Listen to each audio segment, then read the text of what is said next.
What's going on, guys? In today's video, I want to explain solar financing, what you need to know about it, and how you can make the best decision possible after understanding a couple of basic concepts. So first off, this can get a little technical, but I'll keep it super simple and easy. And there's going to be option 1 and option 2. Both options are completely valid. It's just up to you to pick one that's going to be best suited for your needs.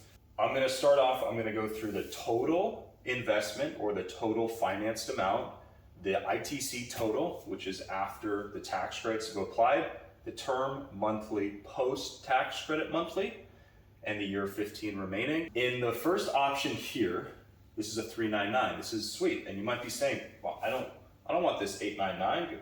I've got a 780 credit score. Give me a 399. And you would get qualified for a 399. But let me explain. In this scenario, we have a 34 panel, 13.6 kilowatt system on your roof. And the total, if you wanted to finance that here, it would be 65 and 235 as your financed amount here. Now, the federal government is going to kick you a 30% federal tax credit. And that comes in the form of $19,000, $571 off the top. Sweet, that's phenomenal. So that's really good. That's amazing. The term here, this can always vary and always subject to change, but in this scenario here, we have a 30-year term selected. So how this would work is if you opted to keep the tax credit, if you were financing this total and did not apply any of your tax credit towards the total, you would have a monthly amount here of $320. Okay? Now, what solar financing typically does is there'll be a re-amortization or recalculation period where you can apply your tax credit against the principal, and the financing agreement will reshuffle. It will have a new statement balance or new principal, and it will be lower if you've applied your tax credit. So in this scenario, if you apply the tax credit here, you're going to have a new monthly of $224. Pretty sweet. That's not bad. Now, I'll get to the last little bit in a minute here, but this is just kind of a nutshell of one option that would exist for you. It's a perfectly fine option, but there may be a better option out there depending on how you like to pay off finance arrangements, if you like to do it a little early, or if you like to see them out the entire way. So in option 2, what we're doing is we're actually removing some buy down. We're actually removing points that the lender is charging your installer in this situation. And so we can offer effectively cash price. If you finance at no origination fee price, what you would be having in this scenario here would effectively be a $40,000 and $120 investment. And that's pretty cool, right? Off the get-go. That's a massive savings. But just playing devil's advocate and advocating for option 1, you'll see in a moment that it might not be the best case scenario for you. But we have a lower tax credit, right? You're sacrificing 30% off that difference there.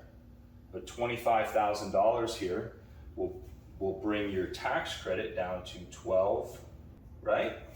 You can see you've just lost $7,000 because you've effectively taken 30% less of 25 in this scenario. Option 2, we have a 25-year program here. And our monthly contribution pre any tax credit here is going to be $349, okay? And if you do apply your tax credit here, you would have $247. Okay, so we've got all of our options out here on the table. Now let's kind of take a step back and look at this.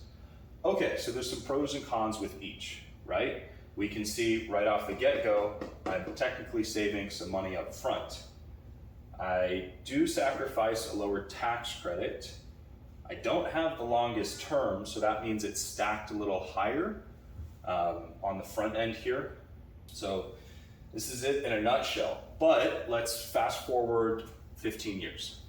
So let's just say you've been in the home, it's been awesome, everything's great, but you've got a new job out of state, or got to move back to be close to the family. Something's happening here. If you are someone who wants to pay off your entire system when you go to sell your house and have free and owned and clear solar, this might be an option for you, because at the year 15 mark here, you've applied your ITC. This scenario assumes you're applying your ITC, but even at year 15 here, you have 28 and 812 remaining. Okay, now on the flip side here, you're gonna have 17,935 remaining. But these are the options that exist for you here. Again, it's your job as a consumer to understand which one is best case scenario, and there's always a spectrum. So there's always gonna be a variation between the highs and the lows, and sometimes a midpoint might be suited for what you need. But just understand that it's typically about halfway through the term where it's net neutral. You know, you could go, if you're gonna pay both of these off in full, you're actually gonna save a little bit more by the 399. You will be saving more with a lower interest rate in this scenario.